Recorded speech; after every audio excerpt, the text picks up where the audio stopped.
Jesse Malin, welcome to Life in Six Strings. How are you doing there? I'm doing all right. Hello, it's good to be here. Yeah, things are, making the best of it. Some lemons, making margaritas somehow, sometimes. Good, I like it. Very good Yeah. indeed.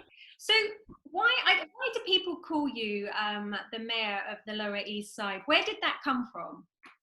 That I really don't know. That's something they wrote in a New York paper when I was in my old band, Degeneration. I really don't like it, so I don't really consider that to be a thing. But it was in the New York Post or something. I don't know. When I was in my 20s, so I was probably more popular and social and more of a. But I'm not a big fan of politicians. So to be a mayor, I know it was in a sweet way, but to me, it's like, you know, politicians, narcissists, all right, maybe. Yeah. Liars, try not to really be. Hypocrites, yeah, I mean, that's how I see politicians, but I don't know. Yeah, you'd probably be quite spot on with that, I think. But so getting into the music side of things, like for me, I kind of feel like you're a bit of, you're like a fine wine. You get better with age.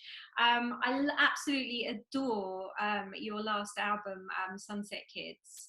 Um, Oh, thank you. so I kind of can't wait to see where you're going with the next album and where are you with that and how does it differ to Sunset Kids? We've been working on the record. It was supposed to come out this October, which, we were going to play the big hometown show, and I was supposed to be on the road. We lost 100 dates on the Sunset Kids tour, and in between those dates, we were going to go home to New York, for a week and bang out the rest of the new record, which we have half it, a little more, maybe 65% done now. But it was hard to get in. Obviously, we didn't finish the tour dates. We didn't finish the record. We were all locked down, like you guys were, and most of the world. Yeah. So there's been a break in the action, and now we recently just started going back in the studio. And with 65% or so of the record done, I think it's in some ways similar to Sunset Kids, which I feel is my favorite record. So I appreciate you liking the newer stuff. Of Yeah. course, we've heard every artist say, this is our best record since, our best one. Like there's always that thing, and every artist Yeah. thinks their latest is their greatest. And Sunset Kid's been out a long time. I'd probably be hating it by now, and I'm still proud of it. But we want to kind of try to beat that one. This one, sonically, is I think it's a little less rootsy. I think there's a lot more stuff going in and out for the ears, but not overloading. I think lyrically now, dealing with what we have been in the world politically, socially, emotionally, um, artistically, I think there's a lot of that is starting to hit into the songs now. The writing that I've done while I've been home. So it's definitely a celebration of life and optimism, but it's maybe a little bit more of a fighting record that has a little bit more to say than heartbreak. And so obviously you're recording that in New York because you're stuck in New York. Was that always going to be the plan, or were you planning on? Because you recorded your last one in LA, didn't you? Yeah, most of it in LA and some of it in New York. It was a combo. Yeah. Since it was produced by Lucinda Williams, we worked between our tour schedules, and she was living in Los Angeles, so we spent that. But this one, yeah, it's I'd say all of it New York so far, not even New Jersey. Yeah. Who's producing it? With this one, myself and my guitar player Derek Cruz, Right. with our engineer Jeff Sanoff, who did the last record, who's just kind of a producer in his own right. So it's like just a team. We kind of keep each other in check. And there is a song that Lucinda Williams and her husband did. Actually, there's two that kind of came over from the last session. Sometimes you write a lot and you can't always fit them all in one record, Yeah. and it just happens that way. And sometimes they're you look at a batch of songs. I don't know if you felt this way, but sometimes you go like that's great, but it's for a different record. It's a different message or a different sonic palette. So there were a couple of those. So there's a couple with Lucinda's fingerprints on them. Okay. Cool. Well, that's good. So how many songs have you got in total then? Oh boy, we probably about 15 or 20, but I think about seven that are done. I always tend to go more and then narrow it down, and like I said, then some end up on another record or an EP. But I had an A&R guy years ago. They would just say, keep writing, writing. A lot of artists just get 10 songs and they see the whole story. Yeah. And I see records as films or books. I like albums. I'm old school. I do like singles, that's even more old school, I guess 50s or punk rock, here's one song. Yeah. But I tend to write a lot. I had this A&R guy that said, just keep writing, till the door is closed, till it's locked. And because you never know at the last minute what's going to come in, especially as you get more confident when you go, wow, we got all these songs. Or what are we missing? Maybe we're missing a fast number, or Mhm. we're missing that sad bastard one, or Yeah. Then, but well, I can imagine there'd be quite a lot of sad bastard ones on this album, though. Then. there's always a handful, but like I said, there's some optimism. It isn't just like a heartbreak or love record or breakup record. Sometimes you write about relationships, or I do, about people, and of course, it's always about people. But I think Yeah. this is about dealing with other emotional things, other factors, other you know institutions and situations. I mean, how do you think musicians are coping right now? I mean, like with this whole thing, obviously you're used to touring and you're used to being on a stage and you're used to having the audience there, and kind of the audience is sort of giving you that validation every night. I mean, that's all of a sudden stopped, isn't it? Do you think Yeah, that a lot of musicians are kind of struggling mentally because of that? absolutely. I think fans are struggling because music is an essential. I Yeah. think it's for mental health, and I think it's medicine, and it's an outlet.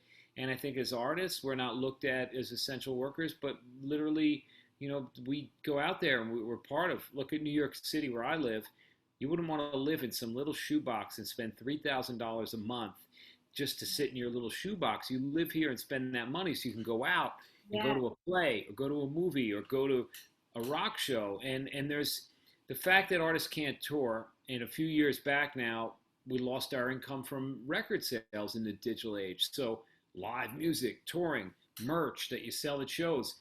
So it's really tough. And then if you're like, well, I'll get stuff in soundtracks and placements, they're not filming that much stuff this last 7 months. Content and film and TV shows, till recent, over here at least, have shut down. So it's really tough. And I've been doing live streams, and I know a lot of folks have. I do a weekly one called The Fine Art of Self Distancing. Yeah, I saw that. I like what you've done with that.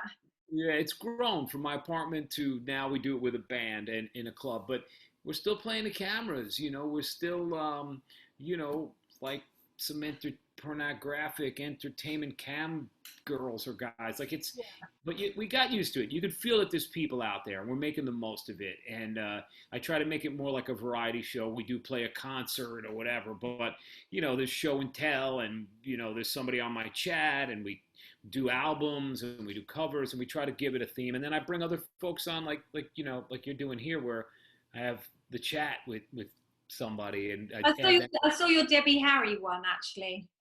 Oh, cool. Yeah, she was wonderful. Yeah, that I was nervous because, one, I'm a fan, and I've known her a while as a friend, but she kind of can be a bit tough sometimes, and she was very Yeah, good. I know. That's funny, isn't it? Yeah, she was great, and we reran some of that. I think this weekend we're running the best of stuff, but yeah, she definitely she's a tough, cool, smart lady, and she's been around the block, but she's very New York, and very of a certain thing, and they're still great. I saw them recently, and when things were open about a year and a half ago, and they were wonderful. Yeah. And I noticed that you had Bob Gruen on there as well. Yeah, Yeah, Bob. he's part of the furniture in New York, isn't he? Yeah, and he's one of the guys that's been here forever. But he captures the city through his eye and through his camera, but he's able to make artists feel really comfortable. And when we were kids and had our first band, Degeneration, and we felt like we made it if he took our photo. Oh my Yeah. God, Bob Gruen shot us. That's the same eye that looked at Led Zeppelin and the Ramones. And he's turning 75 this month of Oh my God, October. is he? Yeah, and he has a book coming out, an autobiographical book with photos, but it's the stories, because the Yeah. stories are equally as good, Yeah, I went to when I was in New York about 2 years ago. I went because I've met Bob a few times because I know another friend of his called Gerard Mankiewicz, who's a photographer as well, and he Okay. shot Hendrix and stuff back in the day, so they know them. They're friends, and I went to Bob's flat. And he took me to like his little studio with all his archive in there. Oh my God, it blew my mind. Yeah, well, that's really cool when you go through those draws and you pull out and you're like, he's got it Yeah. alphabetized, and you pull out a folder and you're like, holy shit, there's the photo of John Lennon I know, but here's like five others on the contact sheet that's like moments before, and it's wonderful to see. So yeah, I'm excited for his book, and Bob's been a friend and a supporter, and just he supports a lot of artists in New York, but he's like the connection to the past and the future in a certain way, and it's really nice. So. So you talk about like him shooting you back in the day, but your first band was Heart Attack, wasn't it? And what were you, about 12 then? Were you? That was a hardcore band, yeah, Yeah. 12 to 16. We used to play like thrash hardcore in the early 80s when I was in junior high school. But Bob shot, we met him when I was in a group called Degeneration, Yeah. which was my first record deal with like a major corporate thing. And we did three records, and, we went overseas and toured with Green Day and Kiss and, all our heroes and stuff. Yeah. Learned a lot. And that's when I first met Bob, yeah.